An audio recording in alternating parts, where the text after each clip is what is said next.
Hello बच्चों, आज हम करेंगे diversity in living thing and there classification.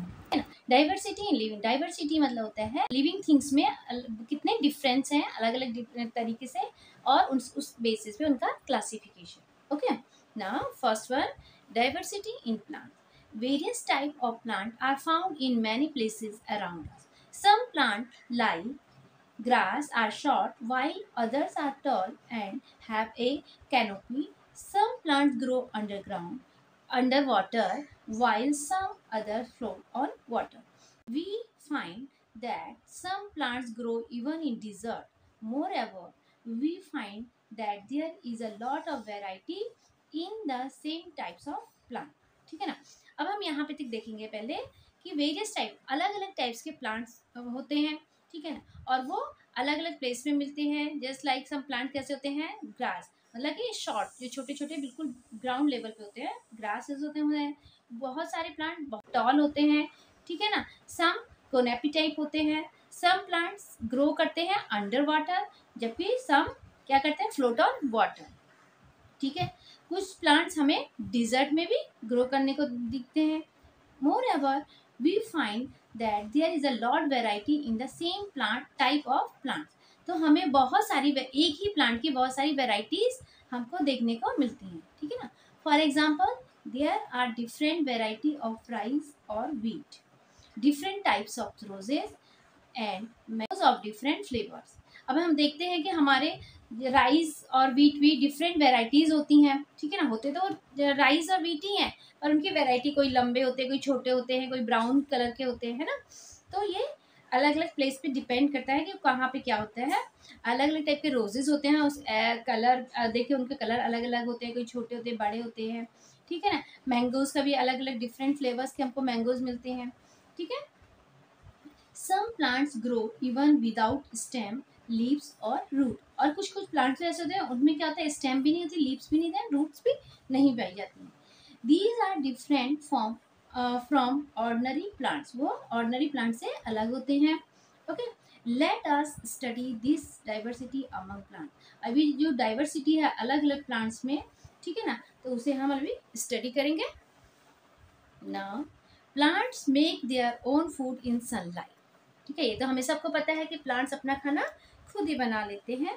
Such plants are called autotrophic plant, ठीक है। जो प्लांट्स अपना खाना खुद बनाते हैं that is called autotrophic plants.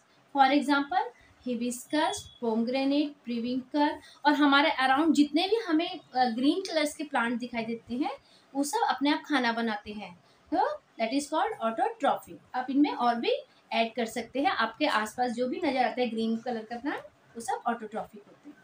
Some plants like funguses, loranthus, dodder use other plants for food and are said to be heterotrophic, ठीक है। अब ये जो फंगसेस होते हैं, लोरेंथस, डोडर, ये क्या होते हैं, हमें दूसरे प्लांट्स पे डिपेंड करते हैं, दूसरे प्लांट पे ग्रो करते हैं पहले तो, और उन्हीं से खाना, जो वो खाना बनाते हैं ना उसी को यूज करते हैं।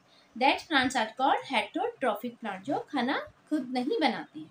Okay, plants like the pitcher plant even consume insect. अब जो पिक्चर प्लांट्स होती है वो क्या करती है, इंसेक्ट को कंज्यूम करती है। दे आर इंसेक्टिवोरस, और उस प्लांट्स को बोलते हैं इंसेक्टिवोरस, जो इंसेक्ट को क्या करती है, कंज्यूम करती है, ठीक है ना। तो ये आपके हो गए हैं 3 टाइप्स ऑफ प्लांट्स हो गए हैं, ऑटोट्रॉफ, हेटेरोट्रॉफिक एंड इंसेक्टिवोरस, ठीक है। Now next is the structure of plant. Plant structure can generally be divided into 2 parts, ठीक है। कोई भी प्लांट्स को हम 2 पार्ट्स में डिवाइड करते हैं। The stem which grow above the ground, okay, and the root which grow below the ground surface, ठीक है ना। ये हमने सबको देखा है प्लांट को कि ये क्या रहता है, देखो जमीन के नीचे का पार्ट, ठीक है, रूट हो गया है, और जमीन से ऊपर का पार्ट जो स्टेम, ठीक है।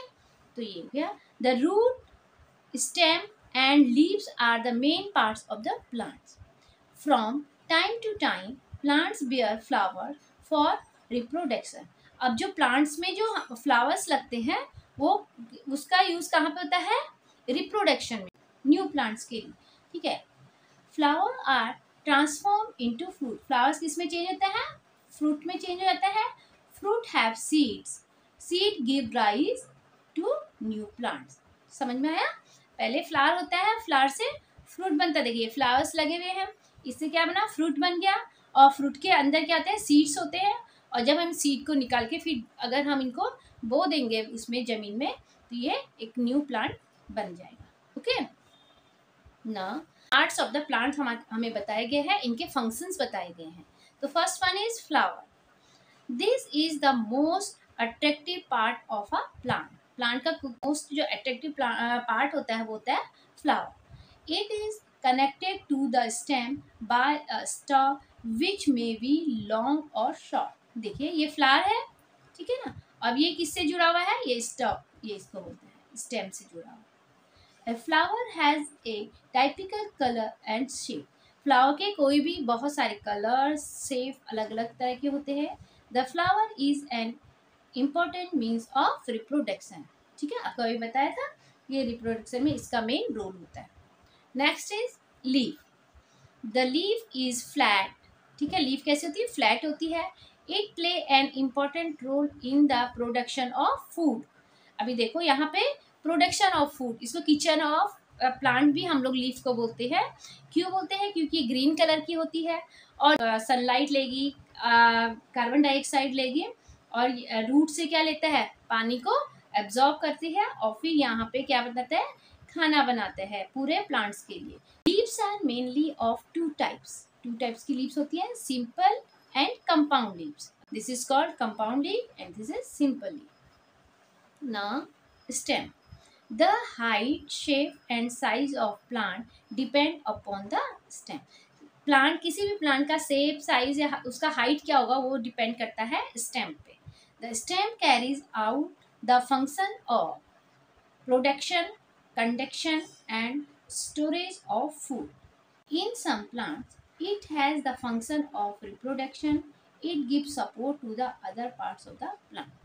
ठीक है, अब देखिए यहाँ पे क्या है? ये सारे फंक्शन ऑफ द स्टेम है कि स्टेम का फंक्शन क्या होता है। मेन, पहले मेन फंक्शन क्या है कि इसने प्लांट को खड़ा किया हुआ है। ठीक है ना, इसने प्लांट को पूरा सपोर्ट दिया हुआ है, इसलिए प्लांट क्या है? सीधा खड़ा हुआ है। ठीक, इसका और काम क्या है? इसका प्रोडक्शन भी है। कहीं कहीं जैसे जिस प्लांट का स्टेम भी ग्रीन रहेगा वहाँ पे भी फूड प्रोडक्शन होता है। ठीक है, स्टोरेज का काम भी करते हैं। ठीक है, और रिप्रोडक्शन का भी काम। यहाँ किसी किसी का देखते हैं ना, स्टेम काट के लगा लेते हैं, जैसे रोज का भी लगा देते हैं स्टेम काट के, तो वो रिप्रोडक्शन का काम भी स्टेम करता है। Okay, next is the fruit. Fruit have different shape. Fruit contain one or more seed. The pods of beans and peas are actually fruit. ठीक है ना, अब यहाँ पे देखिए क्या बना? पहले फ्लावर बना, ठीक है, अब फ्लावर से फ्रूट बना, फ्रूट के अंदर बहुत सारे सीड आ जाते हैं। ठीक है ना, तो ये है। Next is the root. Roots hold the soil firmly and anchor the plant. The main function of the root are to absorb and transport water and nutrient from the soil. The roots of the carrot and radish also store food. There are two types of root, taproot and fibrous root. अब root का देखिए, यहाँ पे root का function क्या है? Root जो है ना वो सॉइल को टाइटली पकड़ के रखते हैं, फ्रीमली पकड़ के रखते हैं और प्लांट जिससे खड़ा रहता है। ठीक है, मेन फंक्शन क्या है कि ये क्या करता है? सॉइल से पानी एब्जॉर्ब करता है और न्यूट्रिएंट्स एब्जॉर्ब करता है। ठीक है, और कहाँ लेके जाता है?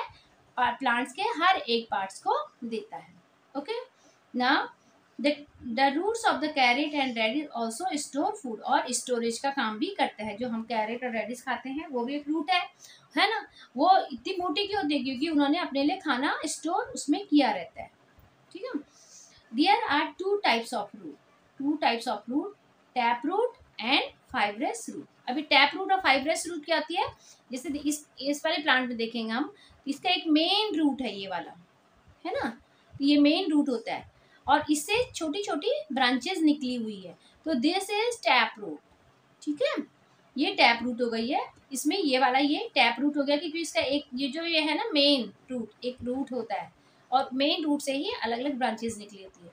जबकि जो फाइब्रस रूट है उसमें क्या रहता है, स्टेम है, ठीक है, ये स्टेम है अगर, तो इससे ही बहुत सारी यहाँ से रूट निकलना, इसमें कोई मेन रूट नहीं होती है, बहुत सारी रूट्स एक जगह से निकलना स्टार्ट हो जाती हैं यहाँ से, इसको बोलते हैं fibrous root. Okay, next, need for classification of plants. Up to now information about lakh of plants has been collected. बहुत सारी लाखों प्लांट्स की इंफॉर्मेशन जब हम कलेक्ट करते हैं, while studying the diversity in the plant, they are classified for the sake of convenience of the basis of the similarities and differences in their structure, their organs and their other characteristic। अब जब हम इनको classify करते हैं ना कि हाँ इसमें क्या होगा, तो उस किस किस के बेस पे उनकी सिमिलरिटीज़ क्या है, उनके डिफरेंसेस क्या है, उसमें उनका अलग अलग ग्रुप बनाते हैं, उनके ऑर्गन्स कैसे हैं, क्या है, क्या क्या है, ये सबके बेस पे उनका कैरेक्टरिस्टिक जो अदर कैरेक्टरिस्टिक है उसके बेस पे हम इनको क्लासीफाई करते हैं। Okay,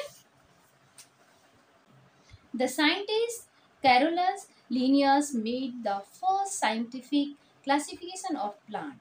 Initially, it was his made of classification that was used by all।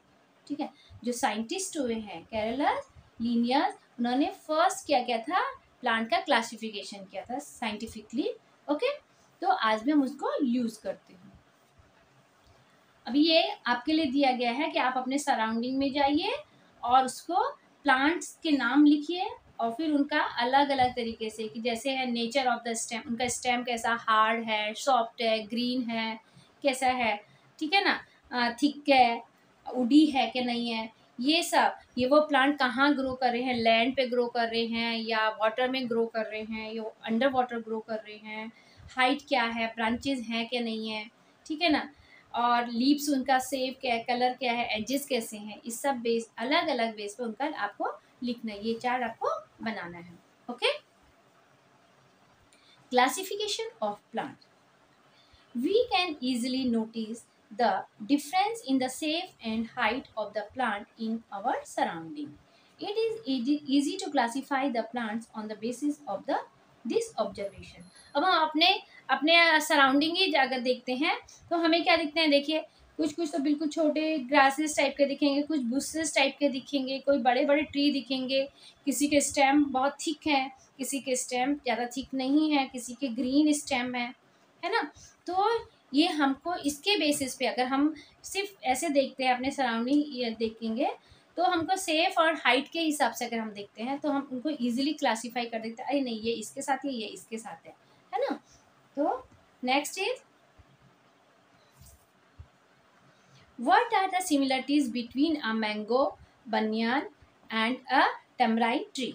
ठीक है, तो इसमें क्या सिमिलरिटीज है बोला, तो मैंगो, बनियान, टैमराइट ट्री क्या होते हैं, ये बहुत बड़े बड़े प्लांट्स होते हैं, ठीक है, इनको हम ट्री बोलते हैं। और क्या होते हैं, इनके जो स्टेम होते हैं बहुत वुडी होते हैं, थिक होता है स्टेम, ब्रांचेज होती हैं बहुत सारी, तो ये इनकी सिमिलरिटी अगर हम इनको फिजिकली ऐसे बाहर से देखते हैं। Okay, next first is tree. Some plants grow tall, their stem or trunk is hard and strong. ठीक है, जो ट्रीज होते हैं वो कैसे होते हैं, टॉल होते हैं, उनका जो स्टेम होता है वो कैसा हार्ड और स्ट्रॉन्ग होता है। They have branches at some height above the ground, कुछ ग्राउंड के कुछ हाइट के बाद उसमें क्या होता है, ब्रांचेस आनी शुरू हो जाती हैं। They bear flowers and fruits for many years, such plants are called tree. Trees are tall, big and perennial. Perennial मतलब होता है they live for many years, बहुत सालों से, जैसे बनियान ट्री तो कितना सब सालों से हमारे रहते हैं कि हमारे दादा दादी ने भी देखा, हमारे मम्मी पापा ने भी देखा होगा, हम भी देखेंगे, हमारे आगे के फ्यूचर के बच्चे भी देखेंगे, तो ये इनको बहुत सालों तक रहते हैं, ठीक है ना, तो इसलिए इनको बोलते हैं पेरिनियल, बहुत जो सालों तक रहते हैं। Okay, next is What are similarities between the hibiscus, oleander and the lantana plant? अब ये इनके प्लांट्स में क्या सिमिलरिटीज आपको दिखाई देती है, सिमिलरिटी सिंपली दिखाई देती हैं कि छोटे प्लांट होते हैं एक तो, ठीक है ना। और इनकी जो ब्रांचेज हैं वो ग्राउंड से ही स्टार्ट हो जाती हैं और थोड़ा उड़ी भी रहती है इनकी ब्रांचेस, हल्की, ज़्यादा मोटे इनके स्टेम नहीं होते ज़्यादा। तो शर्ब, अब इनके शर्ब के बारे में पढ़ेंगे। Some plants grow close to the ground, ये कहाँ से करते हैं, ग्राउंड से ही ग्रो करना, मतलब इनके ब्रांचेस आना शुरू हो जाती हैं। They give out branches very close to the ground. They are shorter, smaller than trees, but they have thick and hard stem. ठीक है, ये जो हमने अभी ट्री के बारे में पढ़ा था उससे छोटे होते हैं, ठीक है, स्मॉल साइज के होते हैं उससे, और बट उनका जो स्टेम है वो क्या था, हार्ड और थिक ही रहता है, ज़्यादा मतलब ट्री के बराबर भी मोटा नहीं रहता है, पर उस पर थिक और हार्ड रहता है। द ओलेंडर, हिबिस्कस, लेंटाना, कोरेंटी and rose are shrub that may grow up to 2 to 3 meters। ठीक है, ये सब आपके सर्फ के एग्जांपल्स हैं कि ठीक है ना, और इनकी जो हाइट होती है 2 to 3 मीटर्स होती है ग्राउंड लेवल से। ओके, तो पहले हमने पढ़ा ट्री, फिर shrub. Now what are the similarity between the fenugreek and the periwinkle plant. ठीक है ना, अब इसके बीच में क्या सिमिलरिटीज हैं कि ये, इनको भी हम सिंपली अब देख सकते हैं कि ये क्या होते हैं, इनका ज़्यादा लाइफ नहीं होता है, ठीक है ना, ये 1 ईयर या 1 ईयर्स के बीच में ही इनका एक टाइम पीरियड होता है, ज़्यादा टॉल नहीं होते हैं, ग्रीनी स्टेम होते हैं इनके। ठीक है, now herbs, herbs grow 1 to 1 metres tall, जो हर्ब्स होते हैं उनकी हाइट होती है वो 1 to 1.5 मीटर्स होती है। The stem of herbs are green, quite flexible as compared as the tree and bushes. Herbs may live for a few months or up to 2 years. जो हर्ब्स होते हैं वो क्या होते हैं, उनका जो स्टेम होता है वो ग्रीन होता है, फ्लेक्सिबल होता है, ठीक है ना, ऐसे ट्री के और बुशेस के जैसे हार्ड नहीं होता है उनका स्टेम, ठीक, और जो इनकी लाइफ पीरियड होती है वो कुछ महीने और या तो ज़्यादा से ज़्यादा 2 साल तक ऐसा होता है। ओके, तो according to size and height of their stem, plant can be classified into 3 types: tree, shrub and herbs. Okay, now have you seen veins like the pumpkin, the railroad creeper, कावेली, watermelon or the grapevine? How do they grow? देखिए, आपने इनके plants को तो देखा होगा कैसे होते हैं, इनके जो स्टेम है ना बहुत वीक होता है, वीक होता है, तो ये क्या करेंगे, ग्राउंड में ही क्या ये ग्रो करते हैं, और जब इनको कोई सपोर्ट मिलता है ना तो उसमें क्लाइंब कर जाते हैं, ठीक है ना, तो ये मतलब इनका क्या स्टेम बहुत वीक होता है और इसको किसी भी सपोर्ट की जरूरत होती है। ओके, ना vines, some vines need vertical support for growing while some other spread on the ground। ठीक है, जैसे आपको बताया कि किसी को सपोर्ट, कोई सपोर्ट के थ्रू ऊपर चला जाता है और कोई क्या ग्राउंड में ही स्प्रेड हो जाते हैं। Climbers like the money plants have aerial roots. Have you seen the cucumber tendrils that look like a spring? Of what use could they be? Touch the stem of any vein. What do you feel? ठीक है, अब ये आपको बताया कि एक या तो इनको सपोर्ट मिल गया तो ये ऊपर चले जाते हैं, नहीं तो ये क्या करते हैं ग्राउंड में ही स्प्रेड हो जाते हैं। तो जैसे इन्होंने बताया climbers like money plants have aerials root, जो मनी प्लांट्स होता है उसमें जो ये देखिए ये चल रहे हैं ना, इसमें साथ साथ में रूट्स भी आती है, एरियल रूट में जो एयर में रूट्स होती है। ठीक है, तो इसको कहीं पे भी अगर हम इसको इतना कट करके इसको लगा दें तो ये फिर से एक नया प्लांट ग्रो कर देता है। ठीक है, और have you seen the cucumber tendrils that look like a spring, जैसे कुकुम्बर में भी होता है और ये देखिए ग्रेप वाइन्स में भी ये होता है, ये टेंडिकल्स होते हैं, ये क्या करते हैं, ये किसी भी सपोर्ट को पकड़ने के काम आता है। ठीक है, ऑफ व्हाट यूज दे, तो इनका यूज क्या है कि अपने सपोर्ट्स को पकड़ के रखना है। Touch the stem of any veins, what do you feel? The stem of a creeper is very flexible, soft and green. It grow rapidly with the help of a support।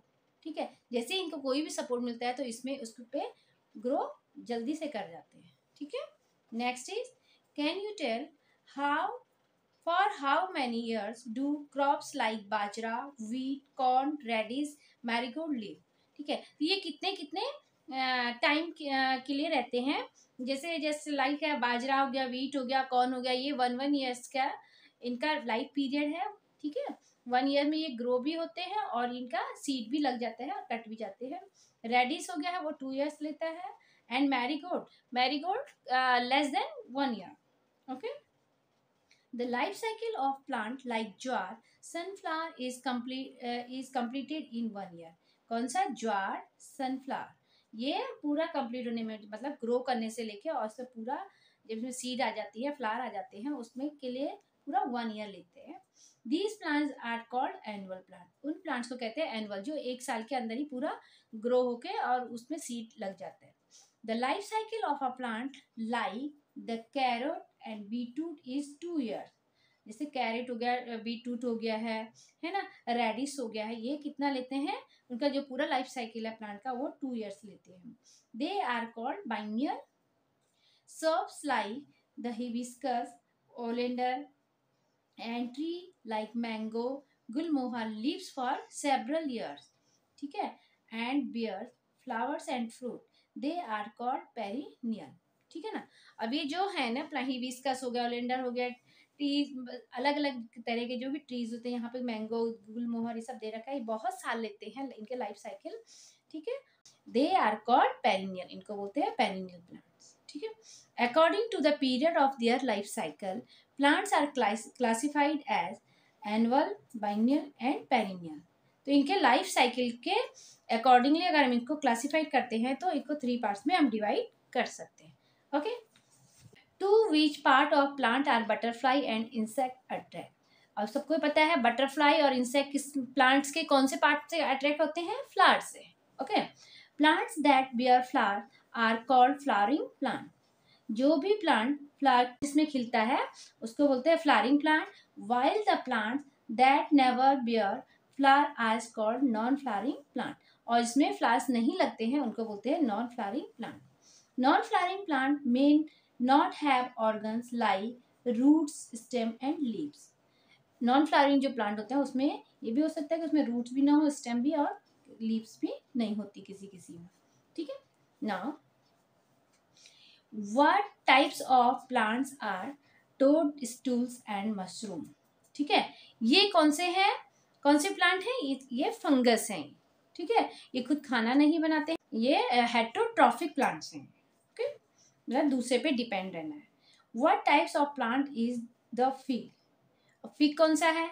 कि fig को हम खाते हैं ना, इसमें ये flowering plant भी हम इसको बोल सकते हैं। इसमें फ्लावर्स लग के इसमें फिर फ्रूट लगता है। Okay, do ferns, algae, money plant bear flowers. क्या बोला? फर्न्स, एल्गी, मनी प्लांट जो है वो फ्लावर, उन पे फ्लावर लगते हैं?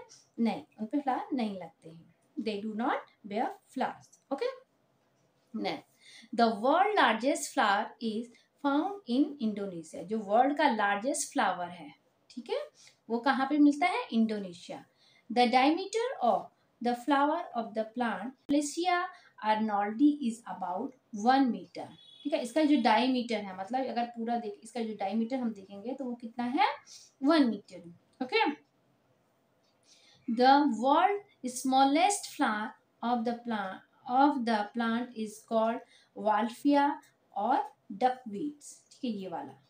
It diameter is as small as 0.5 millimetre. ठीक है, जो इसका डायमीटर है, मतलब जो इसका पूरा देखेंगे हम लोग तो वो कितना है? 0.5 millimetre. Okay, now can you tell where does the pomegranate shrub grow, where does the bulbous rail creeper grow, where does the lotus grow, where does the doda plant grow। अब ये जो दे रखे हैं ना आपको, तो ये इनका हैबिट पूछा गया कि ये कहाँ कौन कहाँ होता है। कोई लैंड पे होता है, कोई ऐसे डम्प प्लेसेस में होता है, कोई पानी में होता है, तो इनका अलग अलग ये आपको हैबिट इसका पूछा गया है। We see different plants growing in different places around us.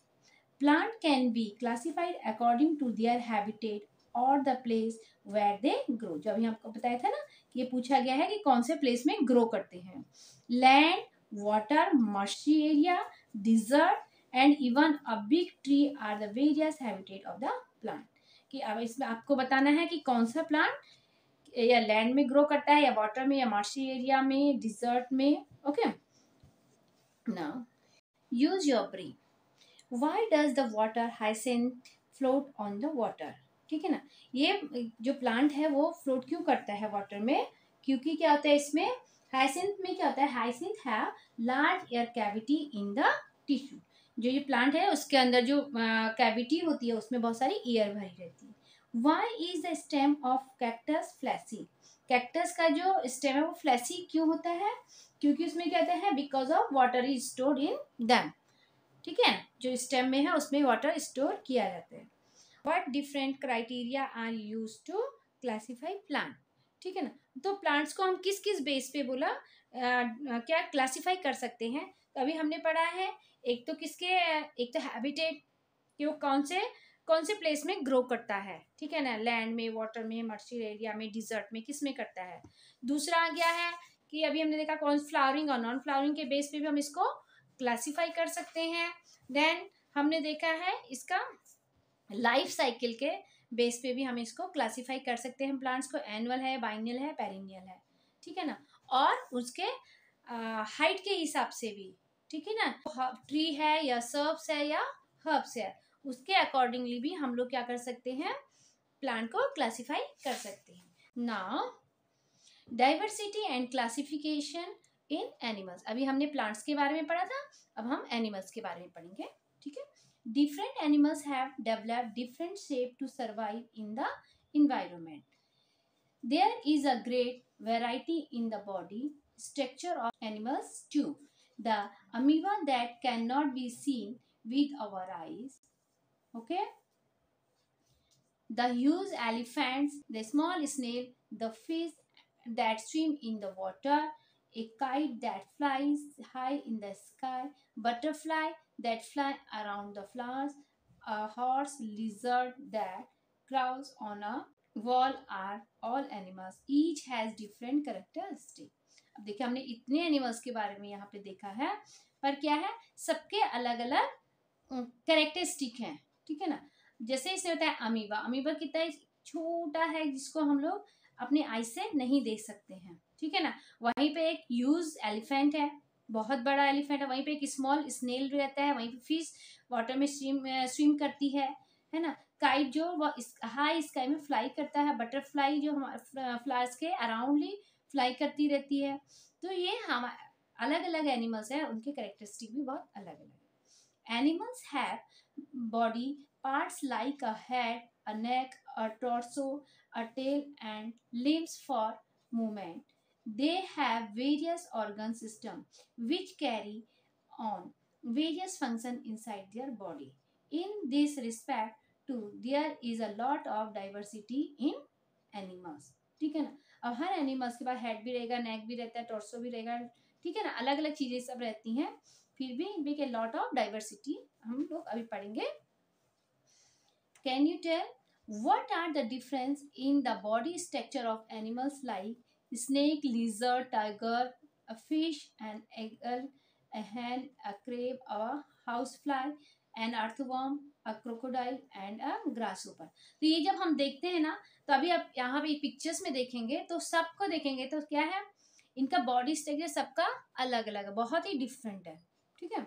We see a variety in animals with respect to their food as well as, अब उनका फूड में भी उनका अलग अलग डिफरेंट, बहुत अलग अलग फूड है सबके, सारे एनिमल्स अलग अलग चीजें खाते हैं। Since animals depend on others for their food, they are found in place where food is available. हर एनिमल्स अलग फूड खाता है और वो वहीं मिलता है जो वो खाते हैं, ठीक है ना। Different animals have different method of obtaining and eating food, different हर जो एनिमल है उसका मेथड खाना खाने का अलग है। This to lead to difference in their body structure, ठीक है ना। अभी ये देखिए, आपने एक बार पहले प्लांट का भी ऐसे देखा था कि अपने सराउंडिंग जाओ और प्लांट्स के बारे में भी पढ़ो, ऐसे यहाँ पे भी है कि आप अपने सराउंडिंग जाके अपने क्या क्या अलग अलग तरह के एनिमल्स देखे हैं उनके नाम लिखिए, ठीक है, वो कौन सा खाना खाते हैं, ठीक है, और कैसे खाना खाते हैं, वेयर डू दे लिव, कहाँ रहते हैं, the special feature that you found, और जो उनका स्पेशल है कि हाँ ये अलग है इस चीज में, वो आप लिखेंगे, ठीक है ना।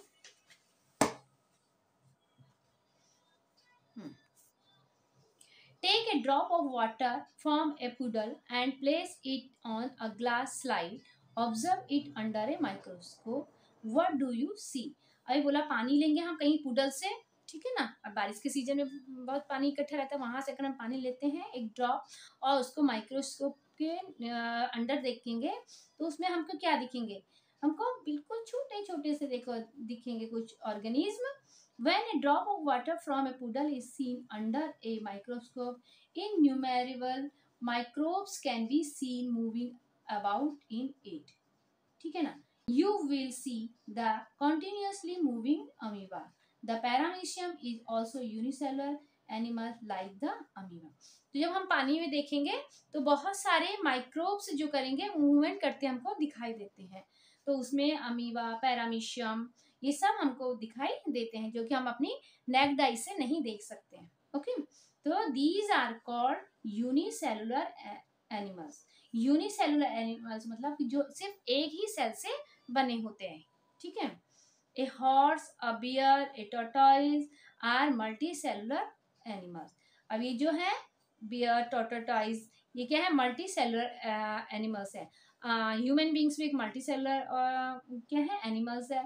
जितने भी हमको और जो दिखते हैं जो हम अपने आंखें से देख सकते हैं, these are all multicellular organism. Okay. What is the chain of bone in the center of our back is called. ठीक है ना. हमारे बैक, हम लोग कैसे खड़े होते हैं? सीधा खड़े हो जाते हैं ना.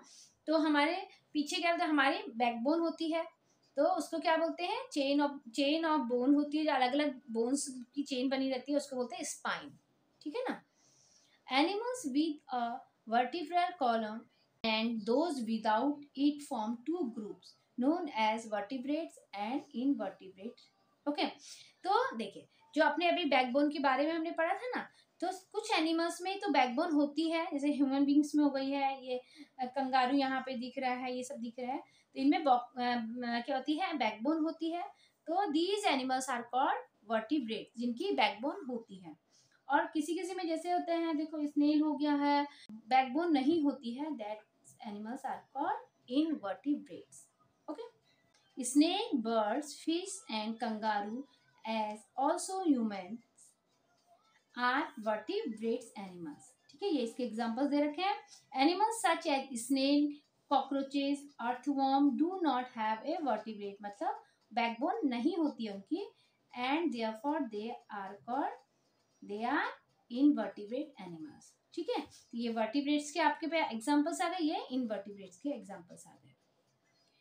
Name some animals which lay eggs and other which give birth to their young one.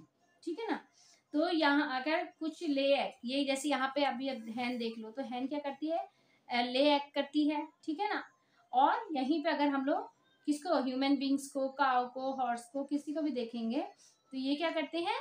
Baby को बर्थ करते हैं. ठीक है ना. Which have learned the producing among living thing like one self is called reproduction. अपने जैसे दूसरे को क्या करना? बर्थ देना, प्रोड्यूस करना, दैट इज कॉल्ड रिप्रोडक्शन. ठीक है ना. अ hen lays egg and hatch them. After a few days the young chicks hatch out of the eggs. A cow give birth to a calf. Before that the calf grow within the cow's body. According to the mode of reproduction, animals are classified into two types. ठीक है ना. अब किसके? Reproduction के accordingly भी. ठीक है ना. एनिमल्स को टू क्लासेस में क्या किया गया? क्लासिफाई किया गया है.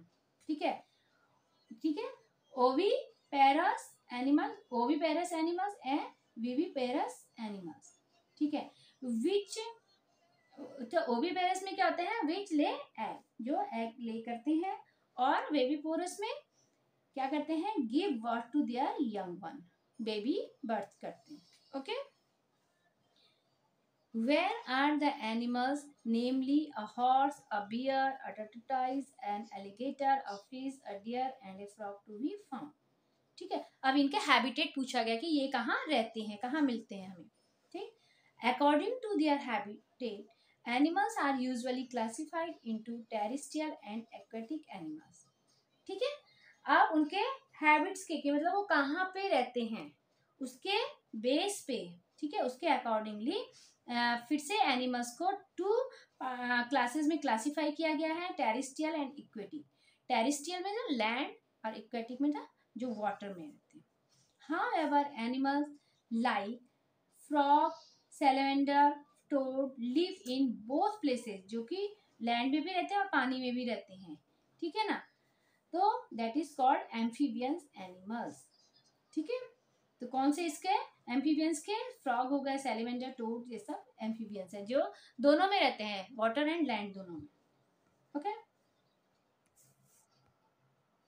A kite, an eagle, a crow, a crow, a butterfly, a honeybee all fly in the air, ठीक है, ये सब एयर में फ्लाई करते हैं। तो they live in different places.